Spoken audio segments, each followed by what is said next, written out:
খুবই সহজ পদ্ধতিতে খুবই সাধারণভাবে বানিয়ে নিলাম বাড়িতেই ডিমের চপ।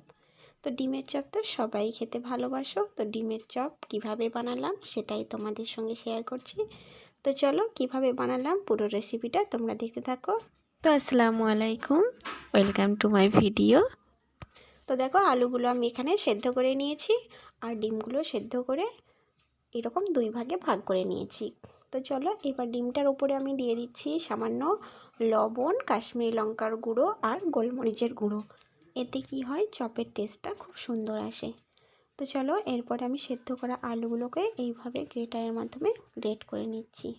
এটা হাতের সাহায্যে ম্যাশ করে নিলে কি হবে, গোটা গোটা ভাব রয়ে যাবে, ওটা ভালো বানানো হবে না। তাই আমি গ্রেটারের মাধ্যমে গ্রেট করে নিচ্ছি। তো কড়াইটা বসিয়ে দিলাম, কড়াইয়ের মধ্যে দিয়ে দিচ্ছি রিফাইন তেল। তার উপরে তেলটা গরম হয়ে গেলে দিয়ে দেবো আদা কুচি। আদা কুচিটা দেওয়ার পরে সামান্য নাড়াচাড়া করে নেওয়ার পরে আমি রসুন কুচি এর মধ্যে দিয়ে দিচ্ছি। দিয়ে রসুন কুচি আর আদা কুচি দুটো তেলের মধ্যে ভালো করে নাড়াচাড়া করে নেব।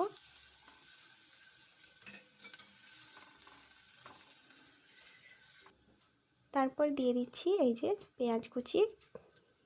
পেঁয়াজ কুচিটা দেওয়ার পরে একটু নাড়াচাড়া করার পরে দিয়ে দিচ্ছি কাঁচা লঙ্কা। এইগুলো ভালো করে নাড়াচাড়া করার পর আমি দিয়ে দিচ্ছি গ্রেট করে রাখা আলু। আলুগুলো দেওয়ার পরেই ভালো করে আদা রসুন আর পেঁয়াজের মধ্যে ভালো করে মিশিয়ে নিচ্ছি। সবগুলো মেশানো হয়ে যাওয়ার পরে এতে দিয়ে দিচ্ছি গোলমরিচ গুঁড়ো, স্বাদ মতো লবণ, হলুদের গুঁড়ো আর কাশ্মীরি লঙ্কার গুঁড়ো। তারপরে দিচ্ছি ধনে গুঁড়ো আর জিরে গুঁড়ো। এতে একটা স্পেশাল মশলা দেওয়া থাকবে, সেটা হচ্ছে এই যে এই মশলাটা। এর মধ্যে রয়েছে গোটা জিরে, ধনে, এলাচ, দারুচিনি আর রয়েছে কটা শুকনো লঙ্কা। এটা না দিলে চপের টেস্টটা একদমই সুন্দর আসবে না। এই মশলাটা আমি এতে 2 চামচ মতো দিয়ে দিচ্ছি। দিয়ে সব কিছু মশলা আর আলু একসঙ্গে মাখিয়ে নিচ্ছি।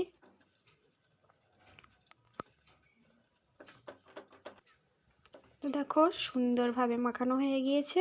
তো এটা সামান্য নাড়াচাড়া করার পরে আমি এটা নামিয়ে নেব। এবার কোটিং করার জন্য আমি দুটো ডিম এখানে নিয়ে নিচ্ছি। তো একটা বাটিতে আমি এই রকম দুটো ডিম নিয়ে নিচ্ছি।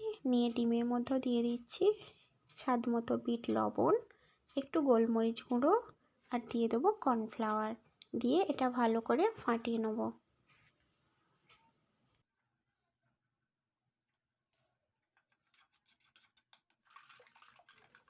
তো দেখো এটা তো ফাটানো হয়ে গিয়েছে। তো চলো এবার ডিমের চপটা তৈরি করা যাক। এই যে আলুটা দেখতে পাচ্ছ আর আমি এখানে নিয়ে নিয়েছি ব্রেড ক্রাম্বস। নিয়ে এর মধ্যে দেখো কিভাবে আমি তৈরি করছি। তো আমি সামান্য আলু যে এটা বানিয়ে রেখেছি পুরটা, সেটা আমি হাতের মধ্যে নিয়ে নিচ্ছি। নিয়ে এইভাবে গোল করে হাতের সাহায্য চ্যাপ্টা করে নিচ্ছি।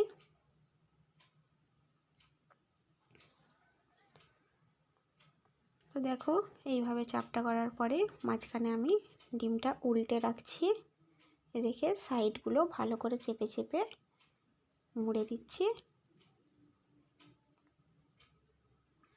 তারপরে এই যে হাতের সাহায্যে এরকম করে লম্বা একটা শেপ দিয়ে দিচ্ছি, যেমন ডিমের চপের শেপটা হয়। দেখো এই যে এইভাবে।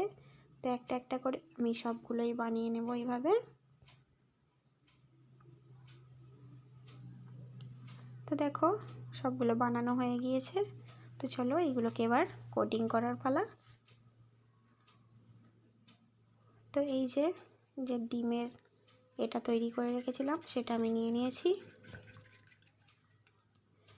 এবার তোমাকে দুটো হাতই লাগাতে হবে, কারণ একটা হাতে হবে না। এই যে একটা হাত দিয়ে আমি ডিমের চপটা এই যে ডিমের ব্যাটারের মধ্যে ডুবিয়ে দিয়ে ব্রেড ক্রাম্বসের উপরে রেখে দিয়ে তারপরে আমি অন্য একটা হাত দিয়ে এটার উপরে দিয়ে ভালো করে উল্টে পাল্টে কোটিং করে নিচ্ছি। তো সিঙ্গেল কোটে এটা একদমই ভালো লাগবে না। তো আমি এটা ডবল কোট করব। তোমরা চাইলে সিঙ্গেল কোটও করতে পারো বা ডবল কোটও করতে পারো, সেটা তোমাদের ব্যাপার। তো ডবল কোট করলে কি হবে, খেতে টেস্টটা সুন্দর হবে। আর সিঙ্গেল কোট করলে কোটটা পাতলা হবে, তাই খেতে বেশি টেস্ট হবে না। তো দেখো আমি ডবল কোট করছি, তাতে তোমরা বুঝতেই পারবে এটা দেখে যে এটা কতটা সুন্দর তৈরি হয়েছে।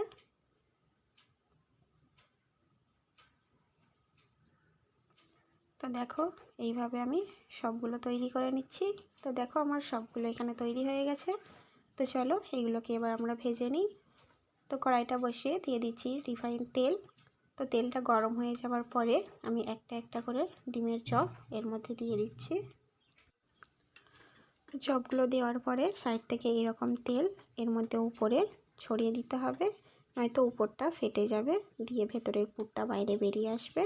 তাই এইভাবে তেলগুলো ছড়িয়ে ছড়িয়ে উপরে দিয়ে দিতে হবে। তো সবগুলো ভালো করে উল্টে পাল্টে ব্রাউন করে ভেজে নিতে হবে। তো গ্যাসের ফ্লেমটা মিডিয়ামে রেখেই আমি এই চপগুলো ভেজে নিচ্ছি।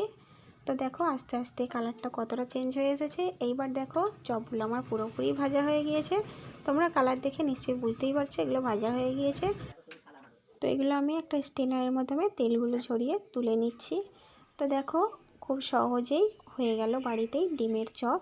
তো রেসিপিটা তোমাদের কেমন লাগলো কমেন্টে অবশ্যই জানাবে, আর ভালো লাগলে লাইক কমেন্ট শেয়ার। সবাই ভালো থেকো, সুস্থ থেকো, আল্লাহ হাফেজ।